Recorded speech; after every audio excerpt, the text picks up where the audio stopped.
Welcome to లాలనర్. ఈరోజు మనం interesting విషయం తెలుసుకుందాం. ఎస్సీల వర్గీకరణకు సుప్రీంకోర్టు పచ్చజెండా. వెనుకబాటుతనం ఆధారంగా నిర్ణయం తీసుకోవచ్చు. ఆ అధికారం రాష్ట్రాలకు ఉంది. 6:1 ఆధిక్యంతో సుప్రీంకోర్టు చారిత్రాత్మక తీర్పు. ఈవి చిన్నయ్య కేసులో ఇచ్చిన తీర్పు కొట్టివేత.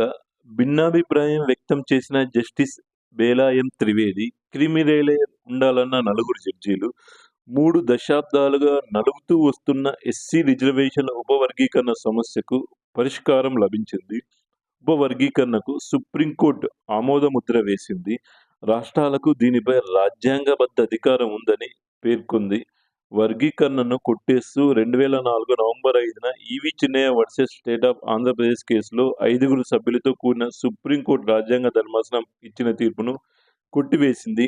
ఈ మేరకు భారత ప్రధాన న్యాయమూర్తి సీజేఐ జస్టిస్ డివై చంద్రచూడ్ నేతృత్వంలోని 7 సభ్యుల విస్తృత రాజ్యాంగ ధర్మాసనం గురువారం 6:1 ఆధిక్యంతో తీర్పును వెలువరించింది.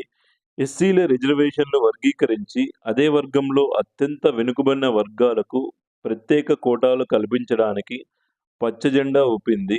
అయితే న్యాయ సమీక్ష లోబడే ఈ వర్గీకరణ ఉంటుందని స్పష్టం చేసింది. నిర్దిష్ట గణాంకాల ఆధారంగా అత్యంత వెనుకబడిన వర్గాలకు న్యాయం చేసేందుకు దాన్ని ఉపయోగించాలని స్పష్టం చేసింది.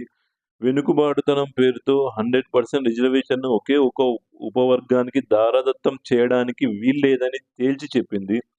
రాష్ట్రాలు రాజకీయ ప్రయోజనాలను దృష్టిలో ఉంచుకొని నిర్ణయం తీసుకుంటే వాటిని న్యాయస్థానాలు సమీక్షించవచ్చని పేర్కొన్నారు. ఎస్సీ, ఎస్టీల్లో క్రీమీ లేయర్ ఉండాలని 4 న్యాయమూర్తులు అభిప్రాయపడ్డారు.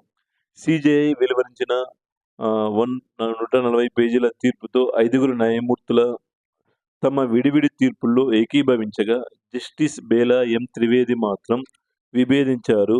6 తీర్పులు కలిపి 565 పేజీల మేర ఉన్నాయి.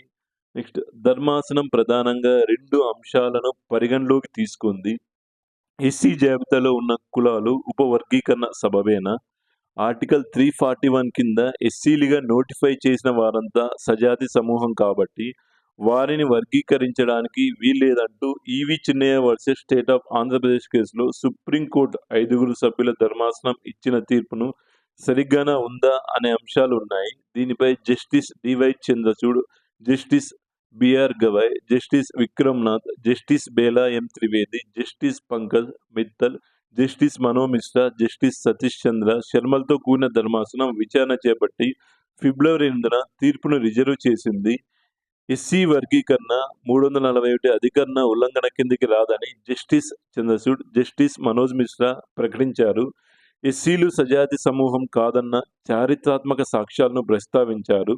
రాజ్యాంగంలోని ఆర్టికల్ 14 సూత్రీకరించే సమానత్వ సిద్ధాంత ఉల్లంఘన కిందకి కూడా వర్గీకరణ రాదని పేర్కొన్నారు.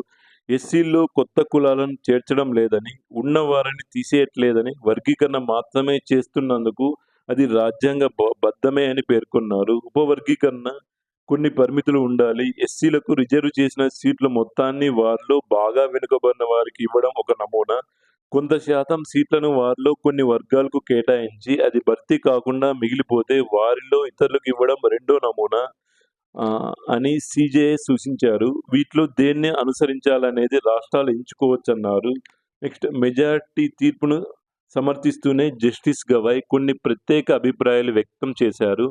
అత్యంత వెనుకబడిన వర్గాలకు ప్రత్యేక ప్రాధాన్యం ఇవ్వడం ప్రభుత్వాల విధి అని పేర్కొన్నారు. ఎస్సీ, ఎస్టీ వర్గాల్లో కొందరు మాత్రమే రిజర్వేషన్ ఫలాలను అనుభవిస్తున్నారని అభిప్రాయపడ్డారు. శతాబ్దాల తరబడి తీవ్ర అణచివేతకు గురవుతున్న ఉపకులాలు వారిలో ఉన్నందున క్షేత్రస్థాయి వాస్తవాలను విస్మరించడానికి వీల్లేదని పేర్కొన్నారు. ఎస్సీ, ఎస్టీ రిజర్వేషన్లు క్రీమీ లేయర్ వర్తింపజేయాలని అభిప్రాయపడ్డారు. ఎస్సీ, ఎస్టీల్లో సంపన్న వర్గాలకు గుర్తించి వారిని రిజర్వేషన్ల నుంచి తప్పించడానికి ప్రభుత్వం ఒక విధానాన్ని రూపొందించాలని సూచించారు. రాజ్యాంగంలో పేర్కొన్న నిజమైన సమానత్వాన్ని కల్పించడానికి ఇదొక్కటే మార్గమని అభిప్రాయపడ్డారు. ఓబీసీలకు వర్తింపజేస్తున్న కులమానానికి భిన్నంగా ఇది ఉండాలని పేర్కొన్నారు. ఎస్సీ, ఎస్టీ వర్గాలకు చెందిన ఒక వ్యక్తి రిజర్వేషన్ ఫలాలను అందుకున్నప్పటికీ పియూన్‌గానో, స్వీపర్‌గానో మిగిలిపోతే వెనుకబడిన వారి కిందే కొనసాగుతారు. ఈ రిజర్వేషన్ జీవితంలో అత్యున్నత స్థానాలకు చేరిన వారు తామే సొంతంగా ప్రత్యేక ప్రయోజనాలు వదులుకొని అర్హులైన వారికి వారిని అప్పగించాలి. అలా కాకుండా వారి పిల్లలను వెనుకబడిన వారిగా పరిగణిస్తే గ్రామాల్లో మట్టి పని చేసుకునే బతికే అదే వర్గానికి చెందిన పిల్లలు రాజ్యాంగ ఫలాలు అందకుండా పోతాయని జస్టిస్ గవాయ్ వ్యక్తం చేసిన అభిప్రాయంతో జస్టిస్ విక్రమ్‌నాథ్ ఏకీభవించారు.